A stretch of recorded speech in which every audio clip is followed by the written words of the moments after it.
Welcome to the what, how, and why of hypnotherapy. Specifically, why I believe that hypnotherapy is the number one option for neurodivergent brains, bodies, and beings. So, hypnotherapy it's got a bit of an optics issue, you know. I don't know what the word hypnotherapy, hypnosis, trance brings to mind for you. Let's acknowledge the elephant in the room. For a lot of people, it brings up a sense of worry or disdain, or like, oh my God, what is that? The reality is hypnotherapy, hypnosis is a natural state, okay? So when we're children, you're in hypnosis all the time. That's why when children are that age, it is so imperative that we really make sure that the things they're seeing, the messages that they're experiencing are positive, good, real, and true. Obviously, that's not the case, but that's really interesting because the beliefs that we pick up as children, or our interpretations of the world that we are taking in, our perceptions, our belief systems are built when we're children, and we literally live our lives based off these reactions. So for many of us, we are reacting to external stimuli. Say someone shouts at you, and it's likely that you're going to be responding in the same way that you did when you were 3 years old. Now, for a long time, science led us to believe, through studies which have since been outdated and debunked, that once you get to a certain age, like maybe 25, 18, wherever it is, once your brain has solidified, there's nothing you can do about it. And luckily, that's since been debunked. Neuroplasticity is a thing. It's available to everyone, and it's something that we can all lean into. Now, so neuroplasticity is essentially the way that you can edit and prune your neural pathways to really serve and benefit you. Right now, it's going to be the case in the majority of us that we have got neural pathways that are not serving us. We've got belief systems that are really making us act smaller, be existing from a place of scarcity, lack, fear, all those fun things. So we can do something about this. We don't have to stay stuck. We don't have to stay where we are forever. We do not have to be reacting in the way that we're currently reacting, operating on the belief systems that we're currently operating on forever. You can change this through neuroplasticity. Now, how do we access this state of neuroplasticity? One of the many brilliant ways, I feel like it's the most accessible, straight up. I'm interested in things that are accessible. They are actually optimized for the type of brain that we have, and they work efficiently. The word I wanted there was efficiently when I paused. I want efficient, actual solutions which work right here, and they work right now. I don't want to do 6 weeks of talk therapy to maybe get somewhere. Let's get this understanding now. So when you are in hypnosis, you are in a state where you're incredibly relaxed and you're incredibly focused. This are the two things needed for neuroplasticity to take place. Brilliant. Excellent. Let's do this. So, I myself have received all kinds of diagnoses. ADHD, autism, PTSD. Well, more of a CPTSD girly was mine. I was misdiagnosed with bipolar when I was 17. Premenstrual dysphoric disorder definitely was ruling my world for 10 years. So that was cool. That was great. However, now, and the usual case of depression and anxiety. Do you find this? Like, I don't feel like, I often forget to mention depression and anxiety, because it's like, well, of course, that has been such a part of my existence that it's not like this novel like diagnosis. It just was reality. And again, that's a belief system that I used to hold, and I genuinely was led to believe by the way that we talk about mental health, or the way that we weren't talking about mental health up until about 3 years ago, let's be honest, in the mainstream, that depression and anxiety were part of who I was, part of who other people who experience those reactions.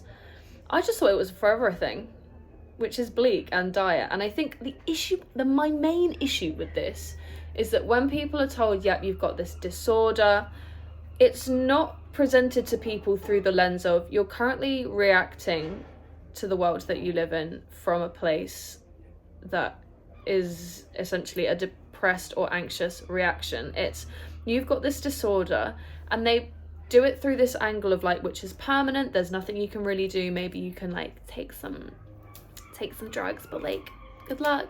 Oh yeah, and diet and lifestyle, but anyway, don't worry about that. Like, it's wild.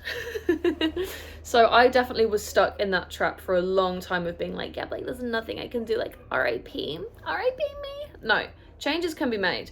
Changes are here, they're accessible to us. I think something that's really important to note is that the majority of things that we're experiencing are reactions and we're responses, which have stemmed from the subconscious mind. So this is because our thoughts create our feelings create our actions, and our actions obviously influence the way that we live our entire lives.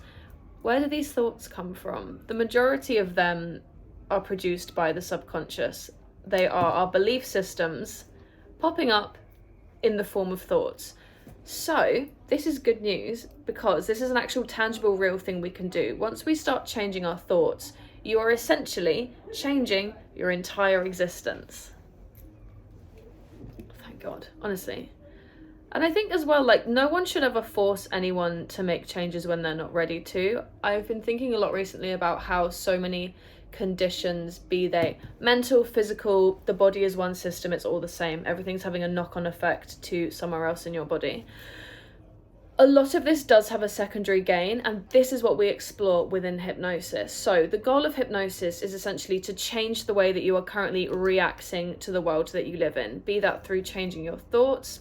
That's where we're going to go first. But again, you're going to change how maybe you think about things, what your mindset towards yourself is, what your perception of the things that are currently causing you issues in the world are. So for example, for me, I've got a massive ring light beaming into my eyes right now. Even 6 months ago, I'd have had to be wearing sunglasses, or I'd be in pain, and this would be making me really uncomfortable. However, I've worked with hypnotherapy, with rapid transformational therapy, to identify what it was that made my subconscious mind go, right, let's make her reactive to this, because our mind is always trying to move us from pain to pleasure. So even if we are experiencing an abjectly miserable existence, somewhere along the lines, especially when we were younger, our subconscious mind, which is a bit like a camera, it's been trying to keep us safe. It's been trying to protect us. So it's gone, right, for example, Josephine, that's me, Josephine feels really anxious and worried about the world. I know and understand because I've seen it in TV. I've heard about this. I've seen it with a parent, a family member, that when people are depressed, as in low mood, subdued, keeping themselves to themselves, not being very expressive, like that they are looked after more, people care for them, they're not expected to do X, Y, Z, that person is like nourished and cared for in the world. Perfect, click. So when you're then like really anxious, for example, the subconscious mind, which is trying to move you from pain to pleasure, goes, oh, I know what we can do. Let's enact these symptoms in Josephine so that she gets to reap the benefits of what we've seen. The subconscious mind it's a simple fellow, you know? It's brilliant and it's very impactful, but your subconscious mind doesn't operate on logic, okay? It's emotions beat logic every time. That's another rule of the mind. Emotions trump, beat, push down logic each and every time. So, which is important because a lot of the symptoms that you may currently be experiencing may not really make sense to you. Why am I anxious all the time? Why do I find that I'm experiencing these ADHD symptoms? Why is my period so painful? I don't want this. This doesn't make me happy. This makes me feel miserable. Why is this happening? And the answer is, my weird pause is because I'm like, oh, you just get, I think because these concepts aren't in the mainstream, that protector part comes up of, oh, we don't want you to be removed from the pack.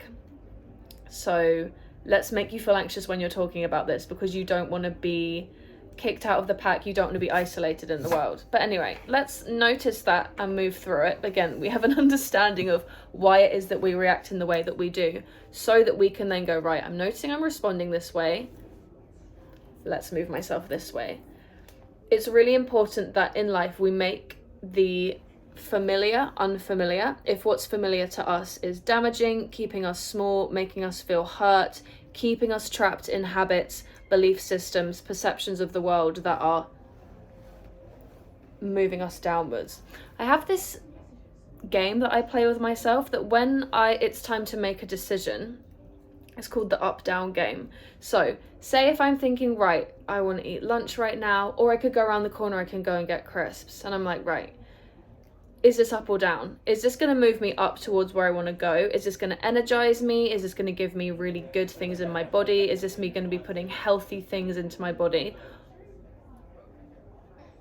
Obviously the crisps are going to make me feel good, but when I step aside that immediate emotional reaction and I allow myself to, with my cognitive mind, look at the logic, I go, right, okay, I will feel good, noted, but cognitively, right, this isn't really what we want. So instead, if I go and make myself something really nourishing and fulfilling, then, okay, right, the crisp, that's going to be a down, the actual nourishing mood, that's going to be an up. And I think that can be a really good way as well to approach whether or not you feel like you are in a season of your life where you engage in therapy that really gets you somewhere. So with rapid transformational therapy, what's the up and down? The upside, efficient. We're going to be able to look at what's going on for us. We're going to have a really thorough understanding of why we are the way we are, why we do what we do, why we feel the way we feel. The understanding piece for me is so important. I always want to know what's going on within myself, why I'm doing the things I'm doing. And the benefit of that is then we understand the guilt and shame piece. So say if you're someone who binge eats a lot, or you're someone who really feel that they cannot hold their concentration in one place at a time, these are things that we're made to believe are like really normal and accessible for so many people. But when they're not accessible to us, we're like, oh, I feel less than, I feel shame, I feel guilt that I can't do this, I don't want to be judged for this. However, once you've then worked with transformational therapy, you can understand why it is that these things are not currently accessible to you, why it is that you are reacting in the way that you are. And once we understand something, you can give grace to it, you can give love to it, you can even appreciate, which might sound insane right now, but you can appreciate your body for trying to do what it thought was best for you, given what it knew then. And then go, right, okay, system, thank you for doing this. However, I would like to change this. I want to change my life. I want to upgrade the way that I experience this life. Like this one life that we have, why not make it as good as possible? I understand that so many have been told, yep, you're depressed, you're anxious, like, those are things that you have forever, like, take your Prozac, there's nothing you can do. What? I don't think so. Like, once you're sick of being sick, which I think happens to it doesn't happen to everyone, but the people of us who it does happen to, you're like, man, is it going to be like this forever? I'm not game for that at all. So, again, going back to is it going to take me up or is it going to move me down? More up points for rapid transformational therapy. Greater understanding, giving yourself clarity over why it is that you do what you do, and also greater clarity into the way that you operate within the world. When we have that self-understanding piece, you can then weaponize it.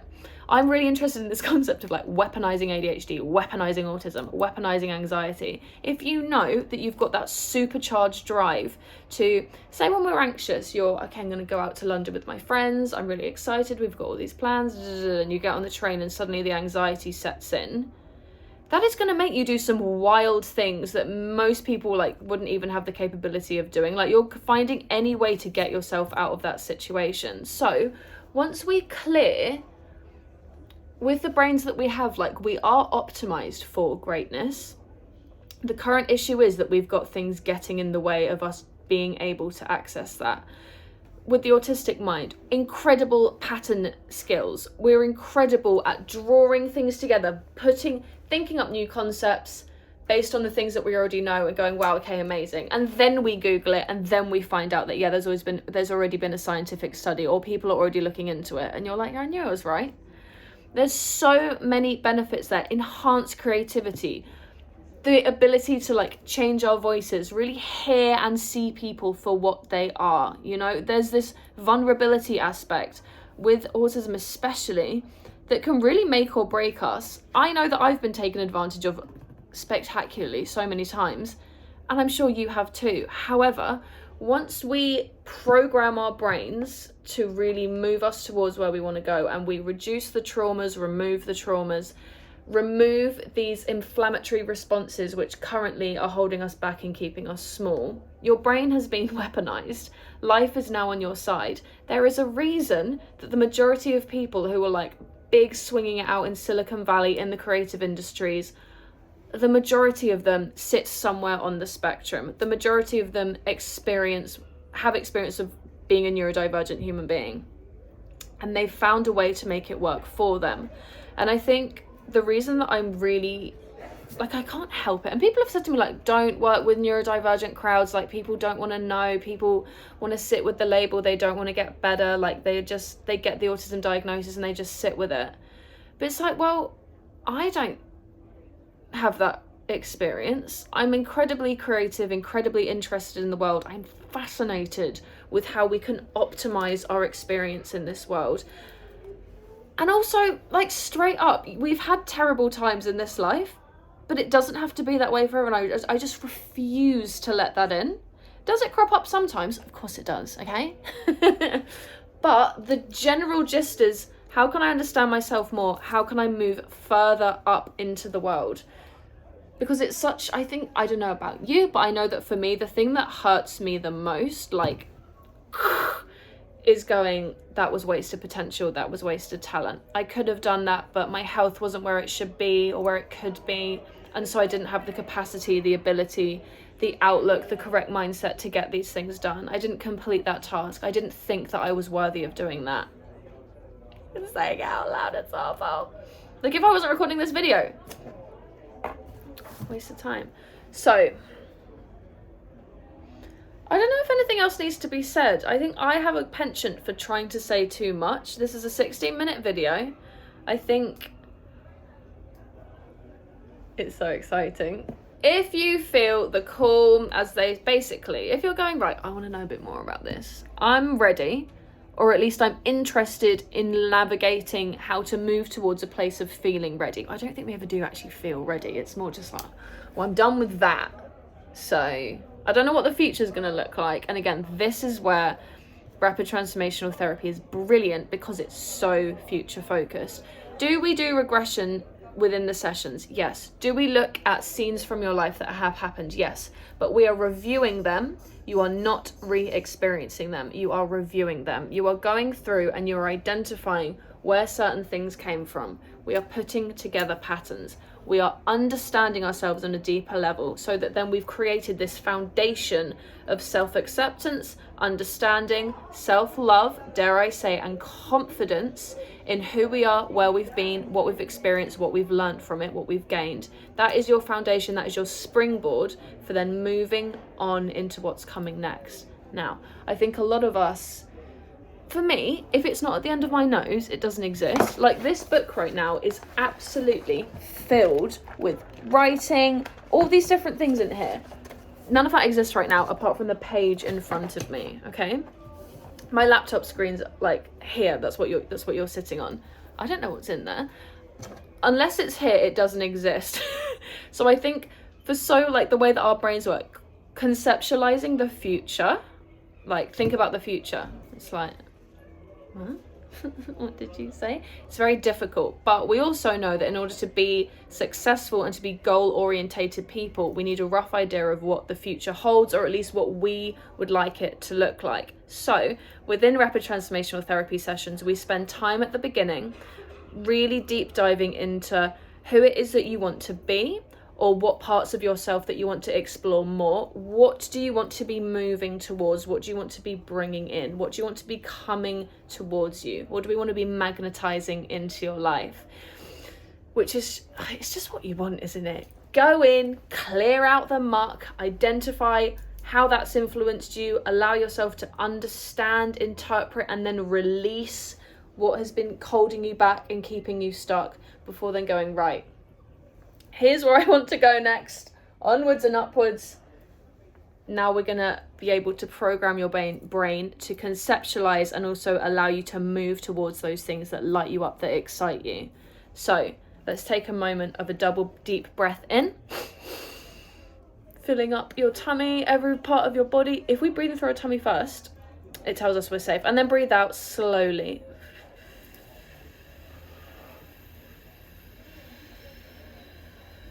Extend that breath out. I think, yeah, we don't talk about breath work right now. I mean, we could, but we won't. So, my name is Josephine.k. I am a rapid transformational therapist. I'm really interested in learning how we can utilize your subconscious mind, which is currently driving your whole existence anyway, how we can tap into that, expand and optimize your experience in this world. How much better can we move you towards feeling? The answer will shock all of us. It's so good. So if you're interested in booking in a session, I have booking links down below. Please subscribe, check out what else is going on. We have anxiety videos, which are really important, really impactful. Great hanging with you. I will speak to you soon. Thank you so much, everyone.